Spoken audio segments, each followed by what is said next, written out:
Halo, assalamualaikum warahmatullahi wabarakatuh. Salam sejahtera untuk kita semua. Selamat berjumpa kembali dengan channel Bintang 9 Kelas.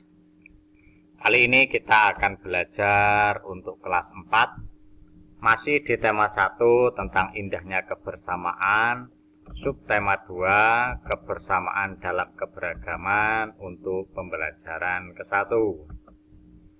Baik adik-adik semua, kita mulai pelajaran kali ini. Keragaman budaya dan suku yang menjadi identitas bangsa Indonesia ini sudah kita pelajari di subtema 1. Siapa di antara kalian yang beragama Islam, Kristen Protestan, Katolik, Hindu, Buddha, atau Konghucu? Bagaimana sikap kalian kepada teman-teman yang berbeda agama? Indonesia terdiri atas berbagai macam suku bangsa dengan agama yang berbeda, namun tetap dalam satu wadah negara kesatuan Republik Indonesia.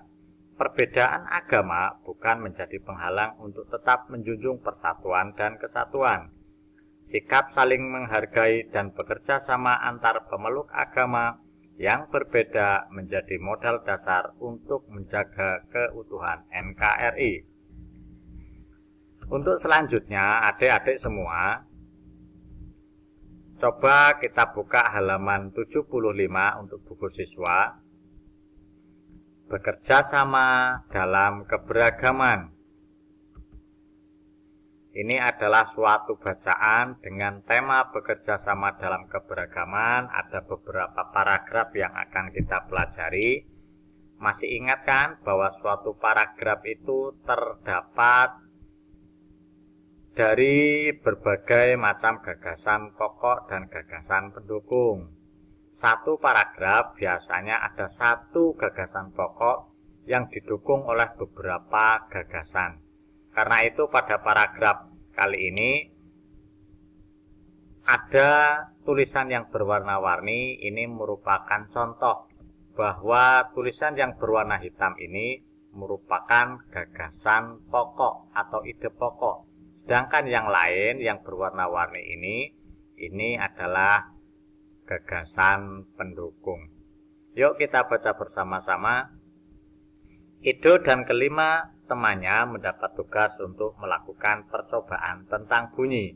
Ini adalah gagasan pokoknya. Sedangkan gagasan pendukungnya, sepulang sekolah mereka berkumpul di rumahnya. Ini pendukung 1. Kemudian gagasan pendukung 2, setiap orang sudah menyiapkan peralatan yang dibutuhkan. Yang ketiga, Lani dan Siti membawa beberapa kaleng yang sudah dilubangi. Gagasan pendukung berikutnya, Udin dan Beni membawa benang kasur. Mereka berkumpul di halaman depan rumah. Keenam sekawan siap bekerja sama melakukan percobaan.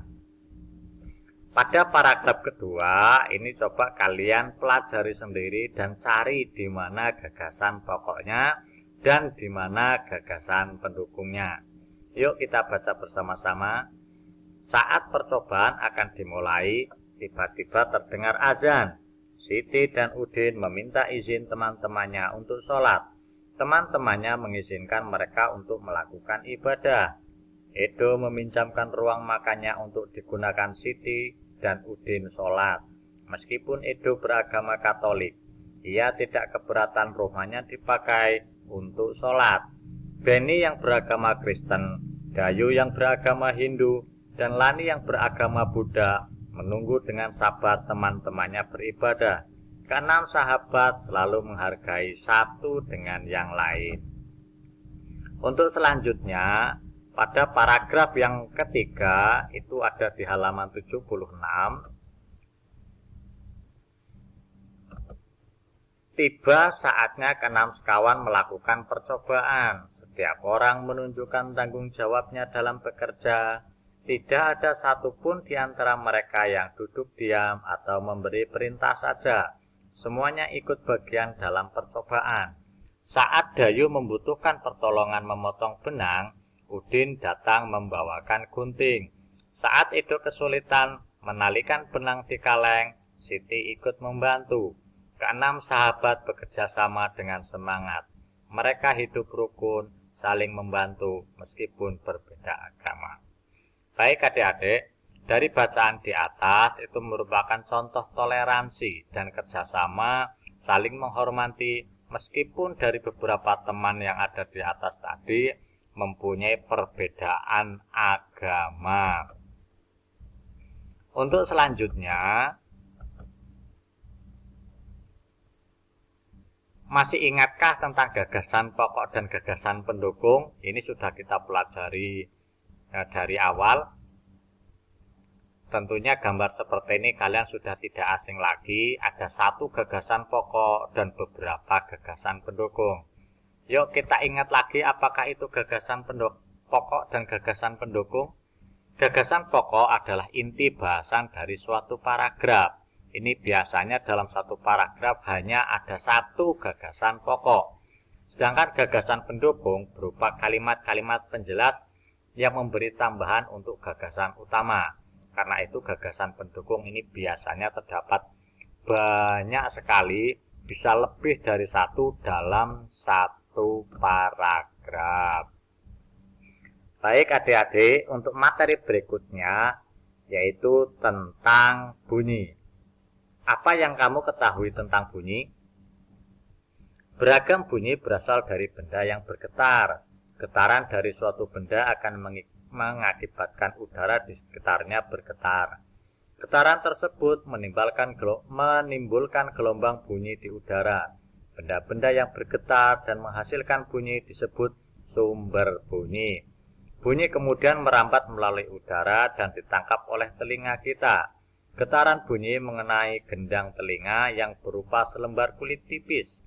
Getaran dari gendang telinga menjadi lebih besar di telinga bagian tengah dan diubah menjadi pesan atau sinyal listrik di telinga bagian dalam.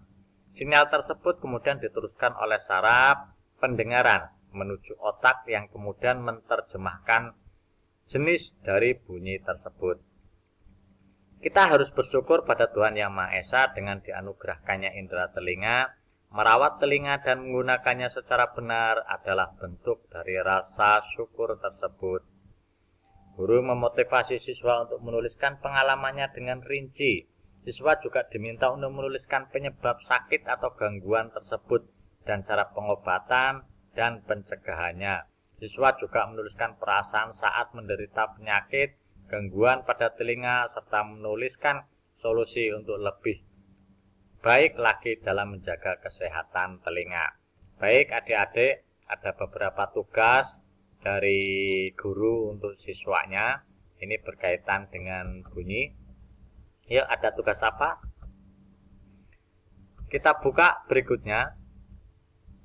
Kita akan melakukan suatu percobaan tentang di manakah bunyi itu. Ya, tujuannya adalah mengidentifikasi sumber dan tempat bunyi berasal, alat dan bahan. Alat musik tradisional setempat, misalnya angklung. Atau bila kalian tidak mempunyai alat tradisional, kalian bisa menggunakan benda-benda yang ada di sekitarmu yang bisa menimbulkan bunyi. Langkah kerjanya adalah kalian bekerja sama dengan teman. Untuk yang pertama, duduklah di kursi dan tutup matamu dengan kain. Mintalah temanmu untuk memainkan alat musik tradisional, misalnya angklung, atau benda-benda yang ada di sekitarmu seperti gelas atau peralatan lain yang sekiranya aman dan tidak mengakibatkan kerusakan. Kemudian tunjuklah tempat yang kamu anggap sebagai asal bunyi. Berapa kalikah kamu menebak dengan tepat? Ayo coba. Sekarang dari hasil percobaan tadi, buatlah laporan dari salah satu percobaan yang sudah kamu lakukan tadi. Sebagai contoh seperti berikut.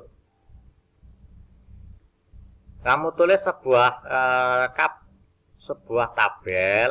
Yang pertama itu nama kelompok, kemudian nama percobaannya apa. Misalkan sebagai contoh, nama percobaan mencari bunyi suara gelas atau suara apapun yang ada di sekitarmu.